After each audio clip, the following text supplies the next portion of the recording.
Executive Assistant at sinasabing tagabilang ng pera ni resigned Congressman Saldico.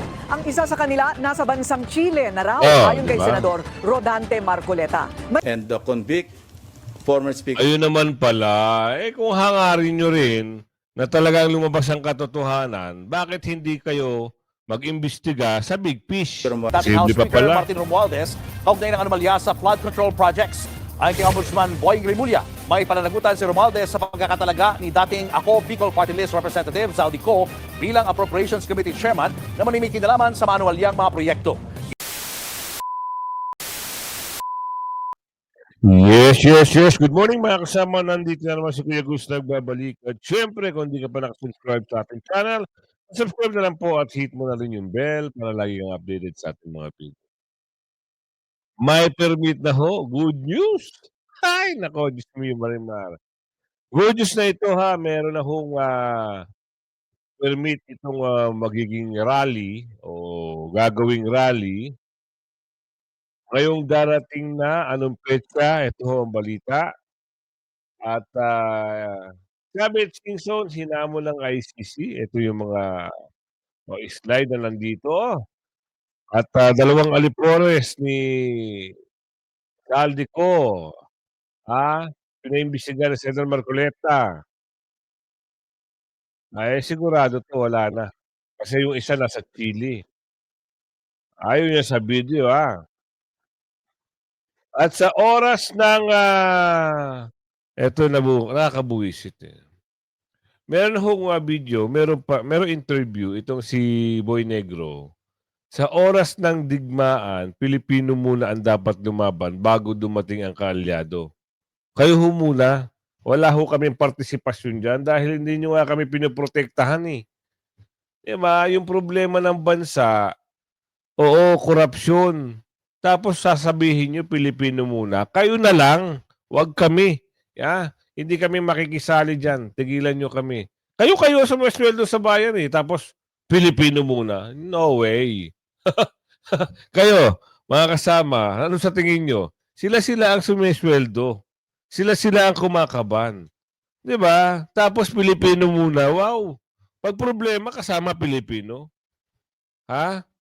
Kasama Pilipino pag problema na. Ngayon, hindi nyo nga maprotektahan yung mga pagnanakaw Diba? Sabi yung marimar naman. Huwag nyo na kami lokohin. Pinagluloko nyo pa kami. Eto. Ito, pasok natin yung balita rito. Mahigit 1.8 million na mga kaanib sa Iglesia ni Cristo ang dumalo at nakilahok kamakailan lang sa kanilang naging peace rally. Dito pa lamang sa bilang na ito, matakot na si BBM dahil iba't ibang religious group na ang hindi na matiis pa ang kanilang dinaranas ngayon sa pamumuno ni BBM. Nagkakaisa na ngayon ang lahat ng religious at civic leaders at mga retired military officers upang manawagan ng pagbibitiw ng lahat ng tiwaling opisyal ng gobyerno na sangkot sa flood control scandal. Ito ang pahayag ni former PACC Chairman Greco Belhica sa gitna ng mga kumakalat na balita, bagamat hindi pa formal na pinapahayag o kinukumpirma. Magdaraos muli ng isang malaking peaceful rally ang isang malaking religious group ngayong November. Ayon kay Belhica, hindi na lamang mga ordinaryong mamamayan ang gising sa panawagan ng reforma, kundi pati na rin ang mga religious at civic leaders, mga retiradong opisyal ng militar na nagsama-sama na para singilin at panagutin ang mga sangkot sa controversial na flood control scandal. Samantalay nababahala si Okta Research Fellow Professor Ranjit Rai na kung hindi magkaisa ang mga kritiko ng mga Duterte, tiyak na matatalo sila sa halalang 2028. Aniya, kung hindi magkakaisa ang mga anti-Duterte forces, siguradong matatalo sila. Ganon kasimple. Ayon kay Rai, malinaw na may malaking kalamangan ang kampo ng mga Duterte dahil sa matibay at organisadong political machinery na napatunayan na sa mga nagdaang eleksyon. Samantala'y posibleng makaharap ni Vice President Sara Duterte sa 2028 elections ang tambalang Raffy Tulfo at Risa Ontiveros. Hop. Dito tayo magbibigay ng reaction. Ismiyo, sino ang magiging presidente nyo at ilalaban nyo kay BP Sara? Sige nga, kwento nyo. Kung ito si Raffy Tulfo, ang lalaban kay BP Sara, Ismiyo, baka hindi umabot ng 2 milyon ng boto ng mama. Kung ito naman si Risa Virus, ang ipatapat nyo kay BP Sara, Ismiyo Marimar, baka hindi umabot ng 500,000 o 1 milyon ng boto. Laban dito kay BP Sara. BP Sara ay trusted na. BP Sara ay kilalang kilala na. Pansinin nyo nga, hindi pa nangangampanya yan. Paano pag nangampanya na? No, sipin nyo. Ngayon, kung kayo ay nagbabalak, be fair lang. Andiyan kayo sa Senado. Lamang kayo, majority kayo. Mamaya, gawan nyo na naman ng kwento. Tapos pagdating ng January, malapit na. November, December, ito abangan natin. Magkakaroon na ho, ibabalik na ho ang session ng Blue Ribbon sa November 14. So, next month, December. January, preparation na yan. Para saan? Diyan na ho lalabas. Kasi naka-archive lang yung laban, ang tawag doon, yung impeachment. Laban kay BP Sara. Naka-archive lang yan eh. Pero, hindi kayo mananalo, hindi kayo magwawagi. Dahil, tapos nang usapin sa COA, kaso nga lang, andito pala si Bong Guzman eh. Andyan si Bong Guzman, kanila ngayon yung bagong NBI, malamang, sa malamang. Diba? Pero hindi pa rin. Kasi sabi sa tarot, babae ang susunod na presidente. Hindi babaeng virus ha. Babae. At hindi matatapos ang termino ni Bungatngit. Yun ang sabi. Kaya abangan natin yung hula na yun. Tuloy. Isang competitive tandem ayon kay Professor Ranjit Rai ng Okta Research. Batay umano sa mga paunang survey ng Okta ngayong taon, si Tulfo ang pumapangalawang pinakaginugusto ng mga botante sa pagkapangulo kasunod ni Vice President Sara. Aniya ni Rai, si Raffy Tulfo ang pangalawang pinakapinipiling kandidato kasunod ni Sara Duterte. Nagoy. Kapag tiningnan mo ang mga posibleng tambalan, ang Nako po. Sabi ko nga sa inyo, mamili kayo ng totoong tao, hindi yung nagpapanggap na tao. Di ba? Pag kayo ho ay nabulag na naman sa mga pagkunwari, sigurado, ubusan ka ba ng bayan? Di ba, meron nga issue sila na hindi pa nasasagot. Si BP Sara, sinagot. At totoo naman ang sagot ng COA. Yun sa kanilang issue. Di ba? Hindi siya naninira, pero Duterte lang talaga eh. Sa lahat na naging presidente, Duterte lang talaga ang nagbigay kulay sa bansang Pilipinas. Aminin nyo sa hindi. Nakikinabang kayo sa panunungkulan ni Tatay Digong. Isa-isahin natin. Ikaw, galit na galit ka na nasa abroad ka, nakapinklawan ka o pulangaw ka, nagamit mo yung passport na 10 taon. Tigilan nyo kami. Mga paandar nyo. Galit ako kayo, ginagamit mo. Ayan sa'yo, hawak-hawak mo. Ikaw, galit na galit ka, nagbabiyahe ka. 3 taon lang yan noon. Ngayon, 10 taon. Ikaw na mahilig magbubulyaw dyan, na nagdadrive ka at nagmamaneho ka, di ba? Nagamit mo 10 taon. Di ba? Ang dami yung mga paandar sa buhay. Galit kami dyan kasi ganyan, pinapakinabangan nyo yung galit nyo. pinaka-kompetitibo sa non-Duterte side ay Tulfo Ontiveros. Dagdag pa niya, ito ay paunang resulta pa lamang na posibleng magbago sa paglipas ng panahon. Ayon pa kay Vanny Biernas, may mga hanash dati na bakit daw sinisiraan ang mga vloggers. Na para bang vloggers ang dahilan kaya mahal ng bayan ang mga Duterte. Kahit naman walang vloggers, mahal pa rin ng bayan ang mga Duterte.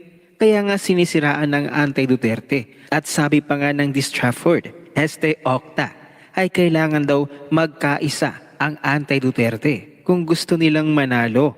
So may vlog Hindi kayo mananalo hanggat andyan ang Duterte. Wala kayong kakaunin panalo. 'Di ba? So may mga vloggers sa Wanariya, mabuugnayan. Kahit may vloggers o walang vloggers, nakita na ng taong bayan ang serbisyo ng mga Duterte. Yan ang sinasabi ko sa inyo eh. Gumagawa na naman sila ng kwento para saan? Siraan na naman. Ano na naman mga sira yan? Dito tayo mapunta kay Manong Chavit kasi meron siyang pahayag dito. Hindi ko alam kung totoo ang title to. Hinamon ang ICC na lumabas. Wait lang kayo. Wait lang. Darating din kayo dyan. Talagang lalabas sila. 3 malalaking religious group ang nababalita na lalabas, pasok. Ang hinihiling ko lang, bakit nila ayaw ilabas sa Senado ang Ilocos Norte? Bakit nila pasan? Nakita natin lahat. Binibilang lahat at binimension lahat ng probinsya. Number 30 yata ang Ilocos Norte. Noong 29, nasa 31 na, 32, 33. Wala na yung Ilocos Norte. Nung hinanap, I think Marcoleta yung nagtanong, meron kaya yata nalabasan? Wala. Hinanap. Ayun pala, Ilocos Norte, nagsara na. Ngayon, hinihingi ko lang, unahin ang Ilocos Norte Tama. sa Senate, which is very impossible to them because up to now, hindi nila ginagalaw. Imbestigahan naman ang ICI, kung totoo kayong tao na ICI na for the country, punta na kayo sa Ilocos Norte dahil inaayos na lahat ng mga kalukuhan. Ay, hindi pala INC to. ICI pala. Sorry. Hinamon ang ICI. Kala ko INC. Sorry Oo, Manong Chavit, hinamon ang ICI. Ilabas nyo, imbestigahan nyo ang Ilocos Norte. Project doon. By doing that, magkaroon ng kredibilidad ang ating presidente na magbintang sa iba. Simple lang, tumutulong pa nga tayo eh. Para may credibility ang ating presidente. Unahin niya ang pakuran niya, probinsya niya. Pag malinis, bintangan niya na lahat, kalkalin niya lahat. Kinakalkal niya, ayaw niyang galawin ang probinsya niya. Sino maniniwala dyan? Hindi naman tayo gago. Tama. Ang masama kasi dyan, bilyon ang nawala, ginagawa pa tayong bangmang. Wala tayong alam. Wala siyang pakialam. Sa ibang bansa, ibang sinasabi. Sa statement niya rito, ibang sinasabi. So paano tayo sabi ko na kanina si Diskaya, bakit nila binigyan ng 31 billion within 3 years? Ako, kontraktor ako. Tatay ko, kontraktor. Ang tagal na namin kontraktor. Never kami nagkaroon ng ganyan. Bidding. Binibintangan pa ako, nakasundot na ako ng 2 billion. Nagpakuha na ako sa Public Works and Highways ng dokumento. Sabihin mo nga lahat ang project na sa truck o ilan nakuha. Isa lang nakuha sa truck, yung hindi flood control to, diversion road. Nag-umpisa pa nung 17, 18, 19, 20, 21, 22, 23, 24, 25. 9 years. And yet, ang total, 900. Ito po, liwanag, galing sa Public Works and Highways. Pirmado po ito ng... nandyan po ang... pirmado po ang proyekto ng SATRAP na sinasabi. Inamin ko sa akin to. Pero, tignan nyo naman, 9 years, ang total na naibigay, 900 plus. Wala pang 1 billion. At ginawa ko, ginawang SATRAP, 700 million, di nabawasan pang 200 million. Yan ang tunay na project, bidding. Ay ngayon, mas malaki pa. Ang government estimate, ang kuha nila, mas mataas pa eh. So, yun ang tunay. Ngayon, ako binibintangan na nakasungkit daw. Talagang kasinungalingan lahat ang sinasabi ng ating gobyerno. Paano tayo maniniwala ngayon dyan? Kinontra ni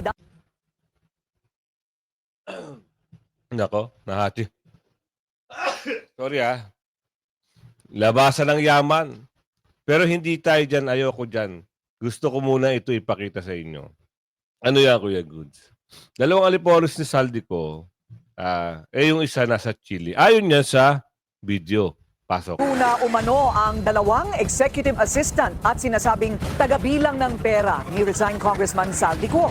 Ang isa sa kanila nasa bansang Chile na raw ayon kay Senador Rodante Marcoleta. May bago ring banat si Marcoleta laban kay Senate President Pro Tempore Panfilo Lacson.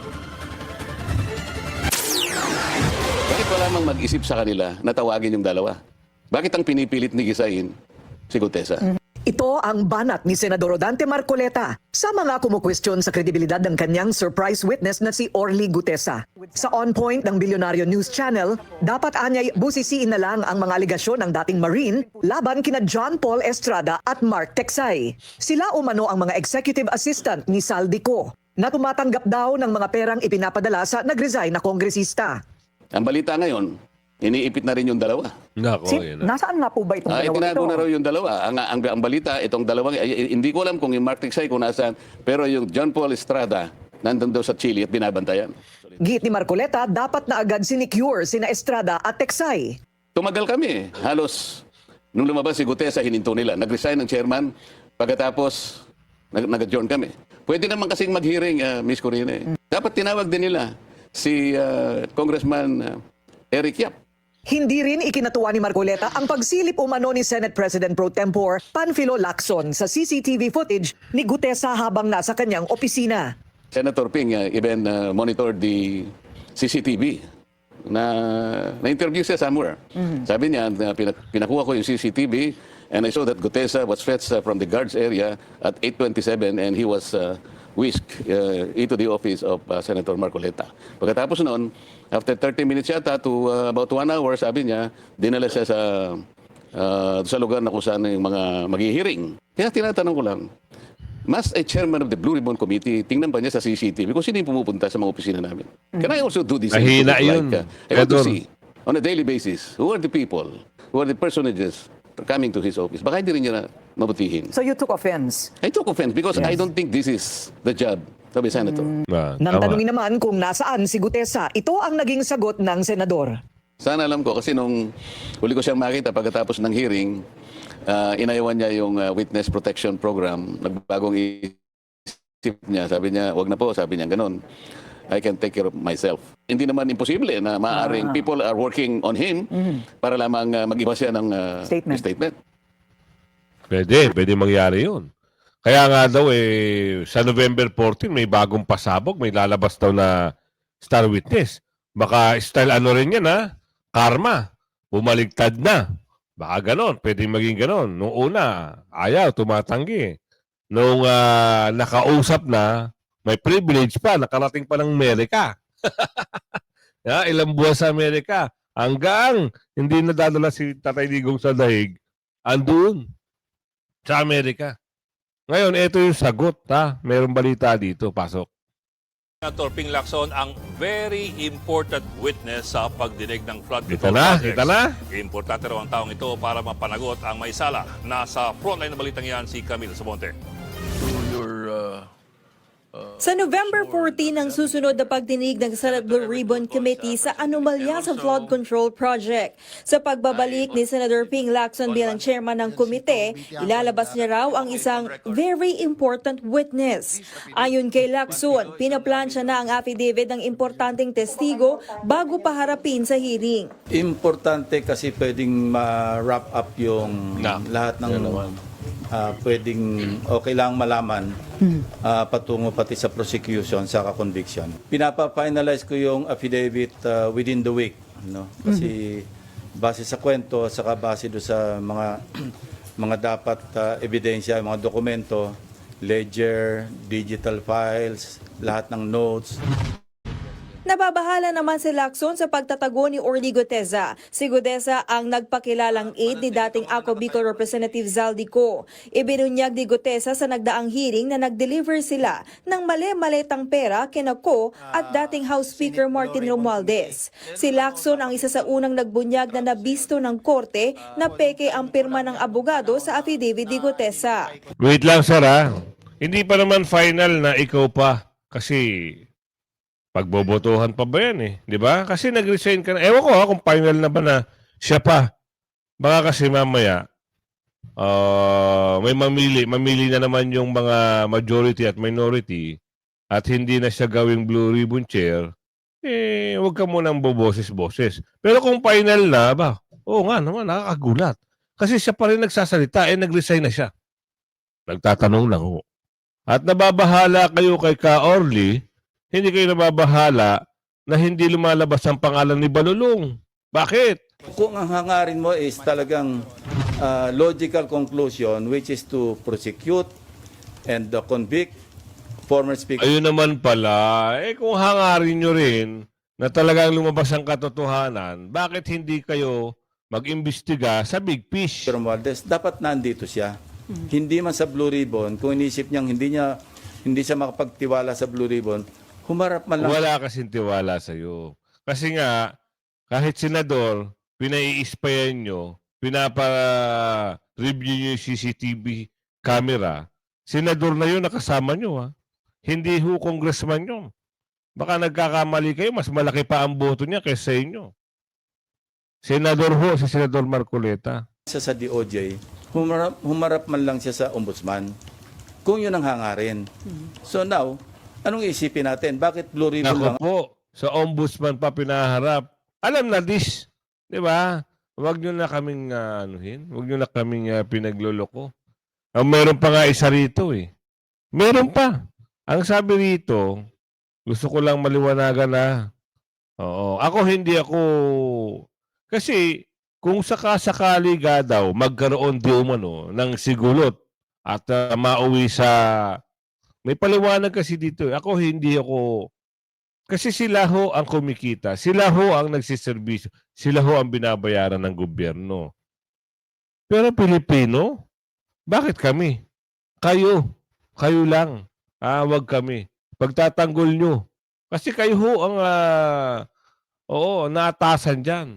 Wag nyo na kami idamay. Kaya nyo na yan. Kung sakaling magkaroon ng gera o kaguluhan man dito sa ating lugar, our ally and our partners are expecting us to fight the war ourselves during the first part of the conflict. Tayo muna ang makikipaggera. Kaya't napaka-importante yung ating unilateral defense plan. Wait lang sir Kayo lang makikipaggera. Huwag kami. Baka mamaya persahin nyo kami kung sakasakali. Wala ho kayong maaasahan. Hindi naman kami pasahod ng gobyerno. Kayo ho ang pasahod ng gobyerno. Tsaka, konti na lang kasi ang naniniwala eh. Alam niyo ho bakit? Dapat kasi kayo, uniunan nyo, yung nakararami para pagkatiwalaan kayo. Diba? Pero kung ganito, mababalitaan natin, kailan ba ito binalita? Ilang oras? 8 hours ago. Kung ganito ho ang nagkakaroon na ng balitang gato, meron ng problema.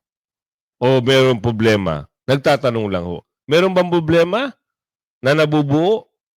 Wag naman sana kasi kawawa ang Pilipino. Damay ang Pilipino dito. At itong ginagawa nating exercise na ito. Kailangan muna nating lumabang mag-isa para ipagtanggol ang ating bansa sa panahon ng giyera o kaguluhan. Ito ang inihayag ni AFP Chief of Staff. Pangit na balita, naghahanda kayo sa mga ganyang bagay.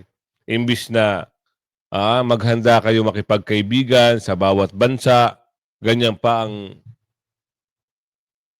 dapat. Pagyamanin na lang ang bansang Pilipinas, tanggalin ang kurakot, tanggalin ang mga.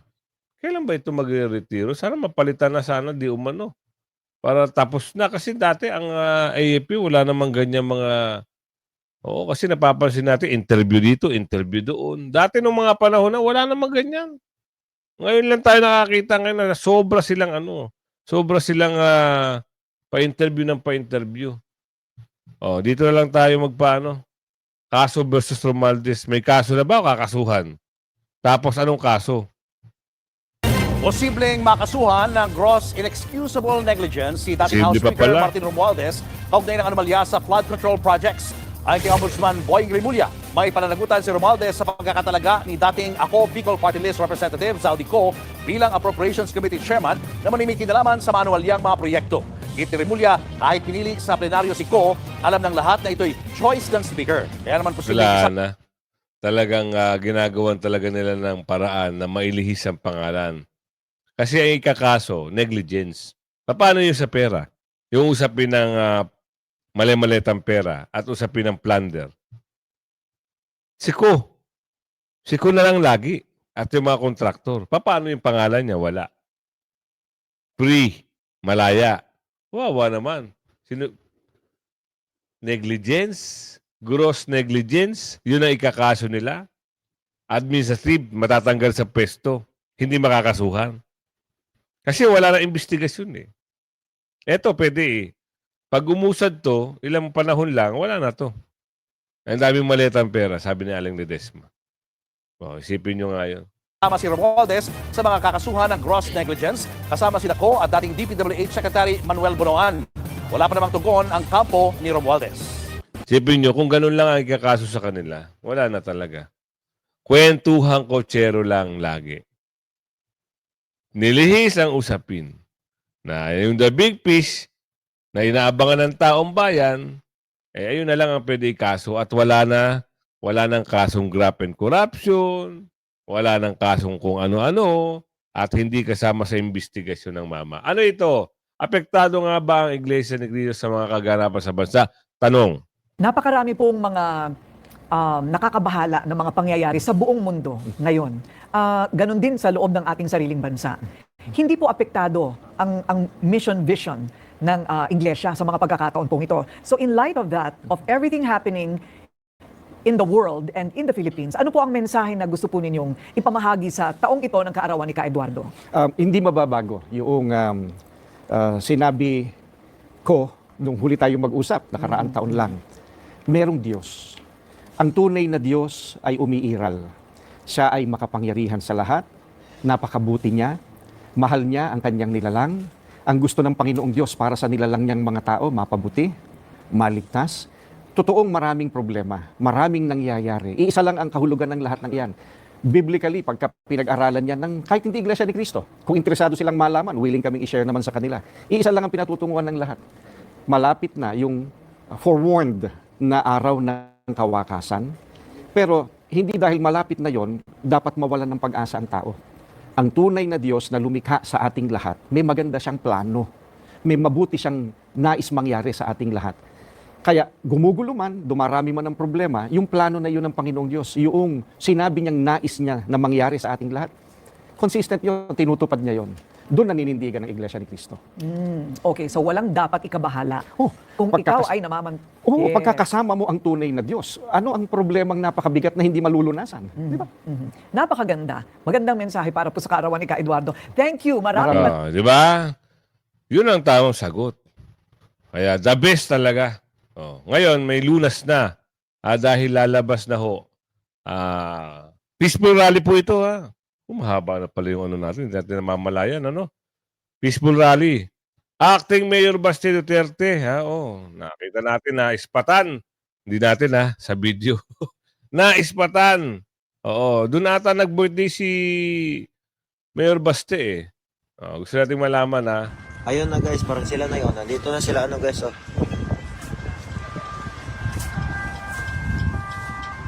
Nandito na sila acting vice mayor ng mga kababayan. Ang anak niya si Suling. Diba? At ang buong pamilya ni Mayor Baste. Ang cute ni Suling mga kababayan. Suling. Ayan, dito si Mayor Baste mga kababayan. Yes. Hello, Suling. Magandang hapon. Dito lang tayo. Dito yung hapon. Hello, Mayor. Good morning. Good afternoon. Presidente, sa laban mo Duterte, kakampi mo ang marami. Noon hanggang ngayon Duterte pa rin kami. Interview tayo. Interview. Happy birthday, Mayor. Belated.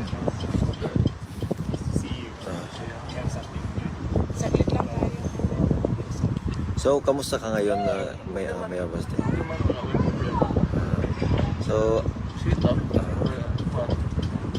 Regular visit So, alam ba ni FARD na hindi. Ano ang pakiramdam ni Tatay Digong na dito ka nag-celebrate ng kaarawan mo ngayon, Sir Mayor Baste? usually, pero dili sa festive. Definitely kayo naman sa detention unit. Okay ra. Masaya. Sir, ano pong mensahe niyo sa mga kababayan nating nasalanta ng Dali? Ay, oo, sa Cebu. Sa Cebu. Yeah. Pag-amping mo diya, padalaga po tagtabang ng mga taga-Davao. Always. Dagan man may mga Cebuano git ang Davao City dagan. Kasagaran Cebuano git ug Bulanon. Oo. So na naamit diri para ninyo pero may kita. Thank you, sir. Kinabangay ta. Dili mo tuyok di ta mo uswag ani di ta mo under ato ang mga kinabuhi o di ta magkahiusan. Importante kayo magkahiusan. Mao gina. Thank you. Buwan lang. Nalinaw si tatay nakakita si mama. Oo. Sigurado. Nawala niya kalimtan. Di naman na malikayan pero nakatabang. Nakatabang. ba? Every other week, every week may lain mga tao. Nakamute pala. Oo. Nakamute. Oh, yan ha. Kung umabot kayo sa video na ito, happy birthday belated Mayor Baste. At pasabi na lang kay Tatay Digong na palakas ng palakas at uuwi na siya. Hanggang sa muli, bye-bye!